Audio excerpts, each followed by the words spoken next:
get a part-time person to do maintenance actions, you can do that without us adding any money to your budget. You guys, once that line item is set and approved at town meeting, what you do with it, we can't say. We can't interfere with. We're asking you to participate in a collaborative effort to reduce cost, not add more money to the budget. I do want to say about the custodian thing, that was a bid that went out for, on behalf of the town hall, the library, and the cable. So that was a bid, it was a coordinated bid for the custodial service, so what you see here, that was not done individually to get the best price. But we haven't even collectively had a chance to sit down and see if we could bid everything out and get, I mean, we're talking about 100 and, I mean, I'm just adding up the few, 118,668 plus another 7,000 for lawn maintenance. I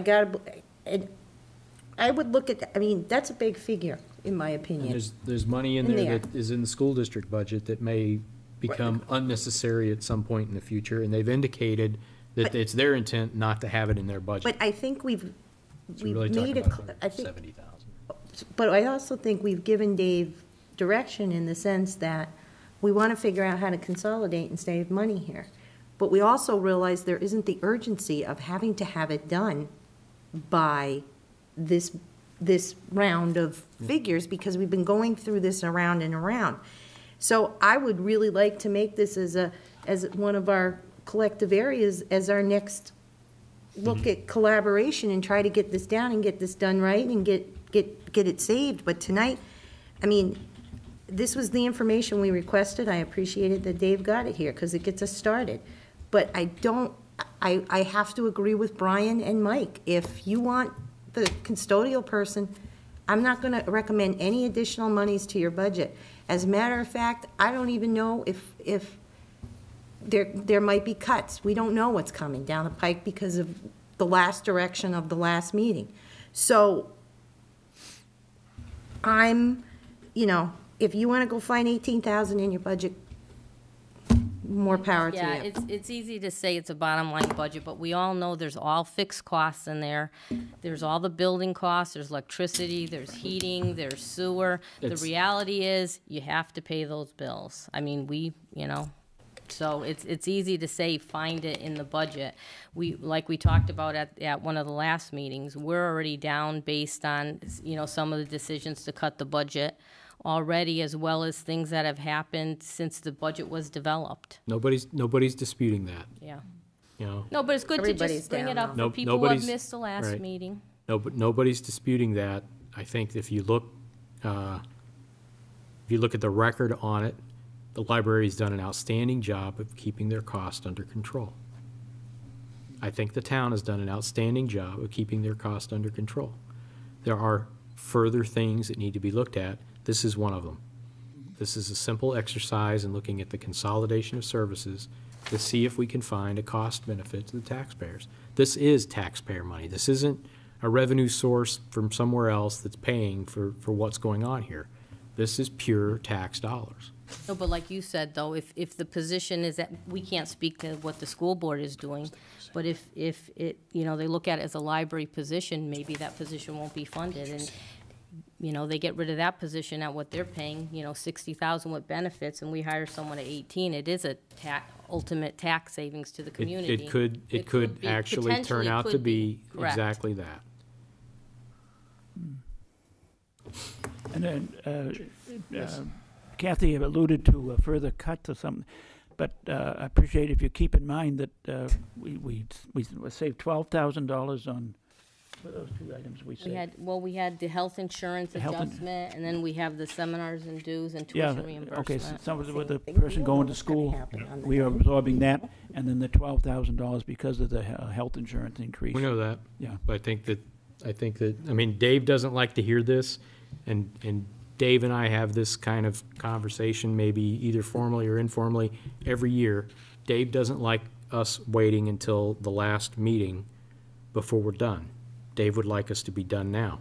But we're not. Kathy alluded to maybe she's not done, or maybe she thinks somebody else here, or maybe collectively we're not done. We have to still hear have things what to we asked consider. for at the last meeting. And we have to hear the response. So that's what I'm saying. We're asked for. technically really not done. Right, no, I just wanted to, you know, Mr. DeMarco, I know, I'm trying to get you in I there. almost forgot what I was going to say now. This is one of those things that, in the summertime, when we're scaling back our schedule, I think is a great time to bring this back up. I know we're set through fiscal year 2010. As I look at this list of services, I find it ironic that this is the exact same list of services that my company has to deal with.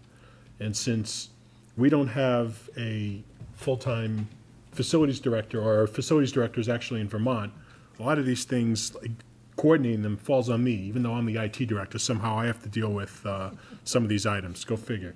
You But- like getting paid every 2 weeks? Yes, I do. That's what exactly it's all why- about. So, but when I look at this, we depend on outside contractors to do this, and I think we do quite a cost-effective job at it. And we're not a small company, we're over $100 million a year in sales. So we have a 70,000 square foot facility up near the airport, and we have to deal with making sure the building's cleaned, and we have light bulbs that break, and we have ballasts that go bad, and we have heating systems that fail, and we have to deal with those too. But we found a cost-effective way, and I think it's worth going through the exercise, letting Dave come up with a proposal with all these organizations, and I look forward to seeing that. And I think we should spend some time, instead of maybe taking time off and only meeting once a month, maybe we should meet twice a month one of those months and spend some time going through this. Maybe every one of those months. Dave, when would you be able to complete this kind of analysis? Well, if you look to the back page, there's already an action plan going forward. Back page. Back page. Stuck. Where's FY date? Right. I have 2 questions, Dave, related to that. I know it's late, rounding headache. But it did kind of jump out on the page that, it goes without saying that having an individual full-time custodian at one specific building for whatever reasons, and I know security's the one that's presented, but it looks like there's additional cleaning that's done at the police station on top of that. So is number 5 your way of saying you're going to look into that because that Exactly. may not be cost-effective? Exactly, Yeah. exactly. And when you say FY09, are you saying that's being looked at for the FY10 budget? Saying we're looking at it currently. Okay. Even maybe before the end of, So I guess This what I'm budget's- getting to is that some of these things, that's why I asked the question, some of these things say FY11. Right. So we've got their spread, FY9, FY10, FY11. That doesn't give me a view of when we're gonna have a comprehensive plan. Well, FY11 is for budget starts in formulating on the staff level in August. Okay? So it's right around the corner. So we could have a plan in place this summer, that we have an opportunity to review over a couple of meetings, have some public hearings, invite our trustees in for their part of the discussion. We could bake all this into what would be in the budget that we'd start hearing about Exactly. late summer next year. Right.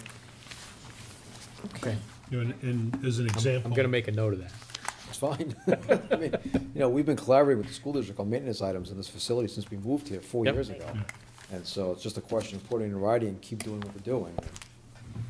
And just a point, with my company, we found that our landscape contractor is real bored in the wintertime and likes to plow parking lots and stuff. So we found that we were able to save additional money by looking at the same contractor for different services. So And those what- are the types of things I'm sure you'll consider at that. Well, when you look at the list of who does what in the complex, there seems to be a lot of people, because it's a lot of people's